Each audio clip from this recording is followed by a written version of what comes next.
So the Bills beat the Bengals 39-34. This game was gorgeous, right? Snow.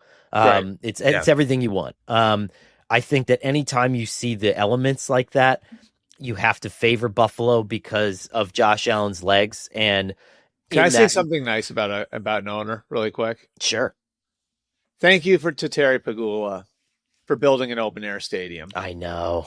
That Can't. their new for those who Well, it's don't know, partially open air, right? It's not fully open air, right? the stands are covered, but you'll still have the snow coming down. It's Oh, like good. I don't know if you've seen the Soccer Stadium where the NFL is an investor and they play games there. It's built like that, so there's a canopy around it, around the stands, but open air. It's still an open air stadium. It also has natural grass, which the current Buffalo Stadium does not have. Same name, Highmark Stadium now, Highmark Stadium in the new place. But I will give them credit.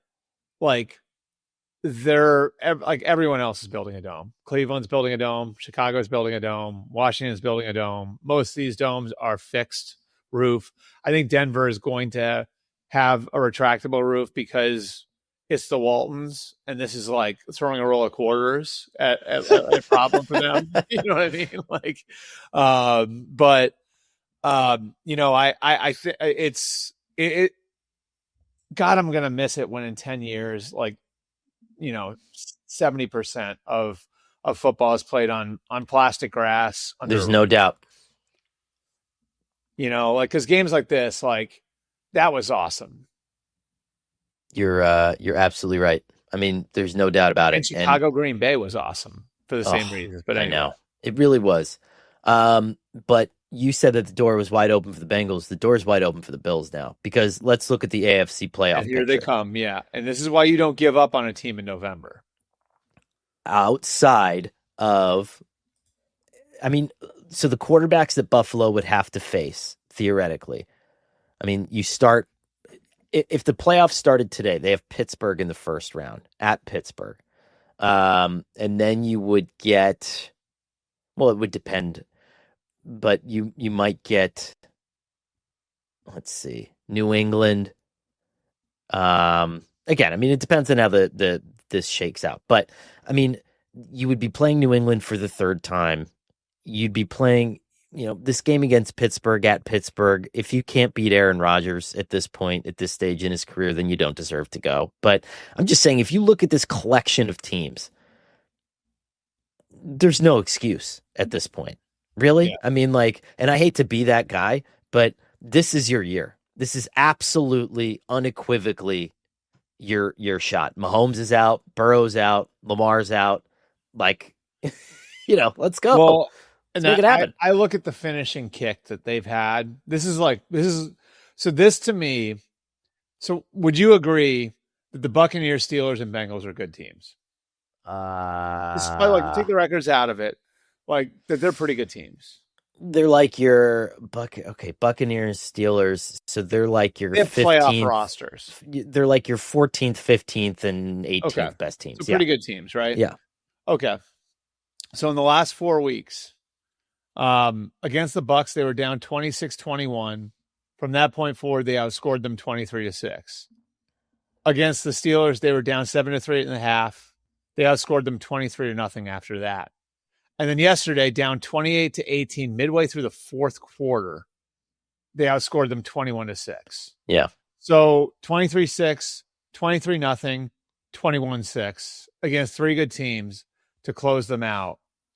That shows to me a quality that they weren't showing earlier in the year. And I mean, again, you don't know the way that injury luck is going to swing towards the end of the year. But this is a team that's going to potentially get Ed Oliver back. This is a team that was without Joey Bosa yesterday. Right. This is a team that's had the issue with Keon Coleman. And we'll see where that winds up landing for them. They just got Dalton Kincaid back. I think that's what people aren't paying attention to. Is they've had all of these moving parts, and they were able to make huge plays on defense yesterday. Picked off Burrow twice on consecutive throws that turned that game. It's starting to look like a team that's got a knack and that is playing with some urgency. And, I don't know. I mean, they may wind up, it's going to be tough for them to catch the Patriots in the East, because even if they beat them next week, I think the Patriots would still have the tiebreaker if they wound up, like if the Patriots lost again. But really, I mean, like Buffalo should get to 13 wins if they can win in New England next week, because they've got the Eagles on the 28th, which I think they can win that game at home. And then other than that, the Browns and the Jets. I mean, the only issue for me with them is like they're going to have to go on the road now if they don't win the division. And it looks like we'll see, right? We'll see what New England has in the tank from here on out. But man, I mean,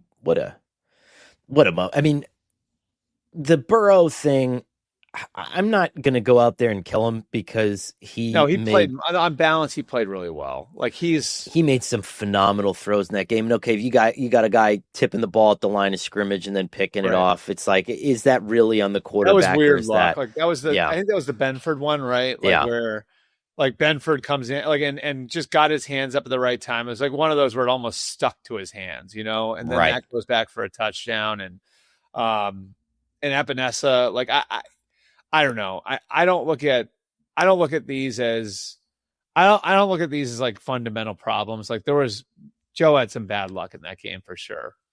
Yeah, and then he goes out and that throw that he made to Chase Brown was just like, and it was a great catch by Chase Brown. I think that's something that not enough people talk about is like the fact that like we go all in on quarterbacks in these cold weather games, but it's a lot on your receivers because it's a lot of check down passes in cold weather and getting yards after the catch and getting banged up. But I mean, like that, like in a game like that's where like I feel like T. Higgins is such a weapon for the Bengals in the snow just because of his size. You know what I mean? Like where it's like, all right, like we're gonna have you run like a bunch of 6-yard curls. You know what I mean? Like and it's tough to keep up with a guy of that size when you're doing that over and over and over again.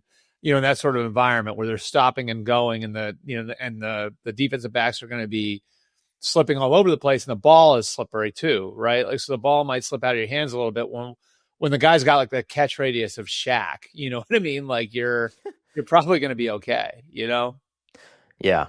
I mean. And maybe Zach Taylor has some thoughts again. I mean, but Cincinnati was up in this game, and they had a chance to take control of that game before the Benford pick six.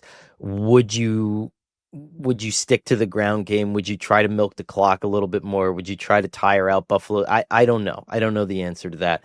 I mean, if on the flip side, if you're Al Golden, do you run blitz Josh Allen, which he did on the what was it, like a 60? How long was the touchdown run? 60 some yards, 40, whatever it was. 40 yards, yeah. 40 yards. I mean, so I don't know. I think that there's always going to be those questions that you have back. But I will say this: I'm not going to get caught in that trap of picking the Bengals to go to the Super Bowl again next year. I didn't do it this year, but I think I had them winning 10 games. They're in Steelers 8 and 9, 9 and 8. Category for me now. I just can't trust this team. I wonder what they're going to do this offseason. This is going to be a really, really interesting offseason for Cincinnati. Yeah, I think just rebuilding the defense. I do think like Al Golden, this game notwithstanding, had been better the couple weeks. I mean, the defense has been improving. Yeah, like the defense had improved over the weeks coming into this one. This was probably a step back, but Buffalo, I think I feel really good about my Super Bowl pick, which I was Bills Rams before the year. I believe I stuck with it midseason. Damn. And like I think I might be good. I don't know the last time I got one of those right, but I think I might be good on this one. Damn, that's good. Yeah. Bills Rams is good. I had Bills Eagles. Bills Rams would be a great Super Bowl. Bills Rams would be a phenomenal Super Bowl. Yeah. And I think the Rams would win. Anyway, let's get going here. I think the two best teams in the league might be in the NFC West. I agree with you.